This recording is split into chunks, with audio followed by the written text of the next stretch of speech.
Welcome back to Hollow Street, where the strange just keeps getting stranger. For weeks, we've documented the bizarre events plaguing this quiet suburban road. From the mysterious fog that smelled of ozone to the disembodied whispers caught on our audio equipment, this street has defied all logical explanation. Now, after countless investigations and sleepless nights, the town council has finally decided to act. Their solution? A complete reseal of the entire street. The idea is simple.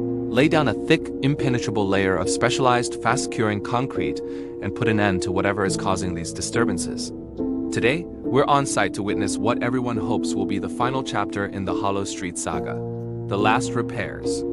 The atmosphere here is tense but optimistic. Residents are lining the sidewalks, watching the construction crews with a mix of hope and trepidation. They've lived with the inexplicable for too long. The constant sense of being watched, the objects moving on their own, the chilling drafts in sealed rooms, they're all desperate for it to end. The town has brought in a top-tier construction firm, renowned for their efficiency and advanced materials. They're using a proprietary concrete mix that's supposed to set almost instantly upon contact with the air. The project manager assured us that by sunset, Hollow Street will be nothing more than a normal, quiet road once again.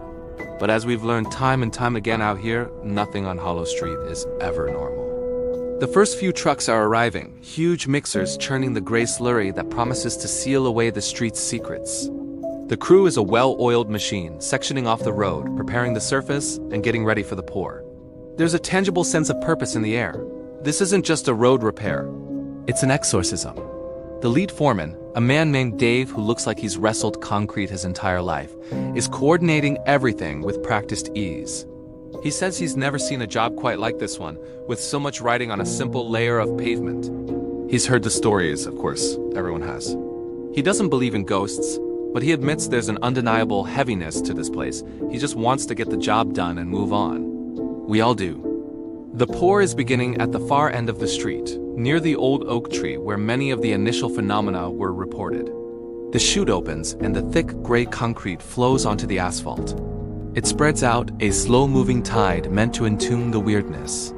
The crew works quickly, smoothing the surface, ensuring an even coat. It's almost anticlimactic.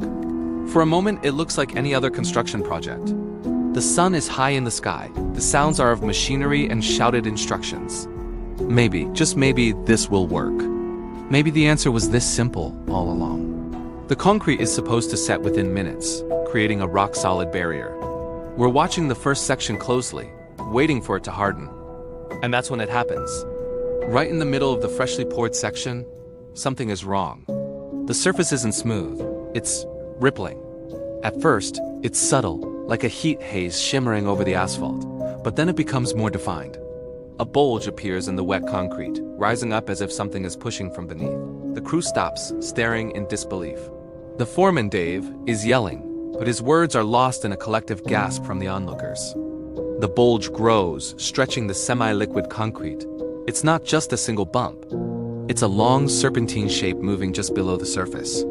The concrete is setting, just as advertised, but it's hardening asterisk around asterisk this impossible movement.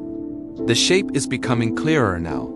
It's long and sinuous, twisting and writhing within its rapidly forming tomb. You can see the distinct impression of something impossibly large, something that shouldn't be there, trapped just inches below the surface. The concrete is hardening into a permanent three-dimensional record of its struggle. The crew is backing away, tools dropped. No one knows what to do. This isn't in any construction manual. How do you deal with a road that seems to be alive? The section that was poured just minutes ago is now almost solid, a grotesque sculpture of movement, frozen in time. You can trace the path of whatever is under there, a winding, undulating ridge in the new road. Panic is starting to set in. The residents who were watching with hope are now backing away in fear. The foreman is on his radio, his voice strained, trying to explain the unexplainable to someone on the other end. What do you say? The road is fighting back?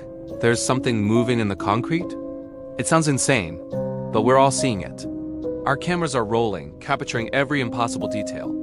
The movement is slowing now as the concrete reaches its final rock-hard state.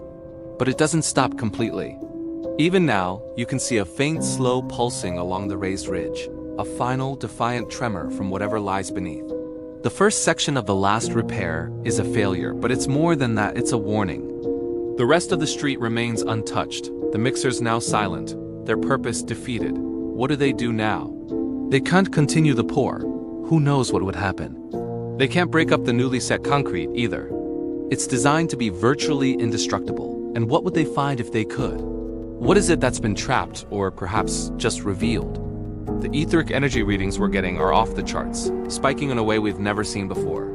It's as if the act of trying to seal the street has provoked it, angered it. The whispers are back, louder now, audible even over the idling engines of the trucks. They seem to be coming from the hardened concrete itself. The foreman has called off the entire operation. The crew is packing up, their faces a mixture of confusion and genuine fear. They're abandoning the site, leaving behind a permanent physical scar on Hollow Street that's more terrifying than any of the invisible phenomena we've witnessed before. This isn't just a haunted street anymore. Now there's a monster in the pavement. A solid, tangible shape you can see and touch.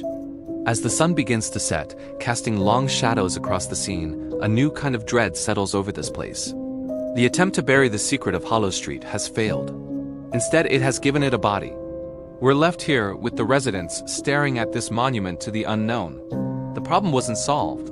It was made infinitely worse. The questions are now more terrifying than ever. What is this thing? How did it get there? And what will happen now that it's been disturbed? The last repair was anything, but it feels like the beginning of something far, far worse. The story of Hollow Street is not over. It seems the street itself has just made its first move. Thank you for joining us for this unbelievable development. Make sure you're subscribed, because we're not leaving. We have to see what happens next. Stay safe, and we'll see you in the next one.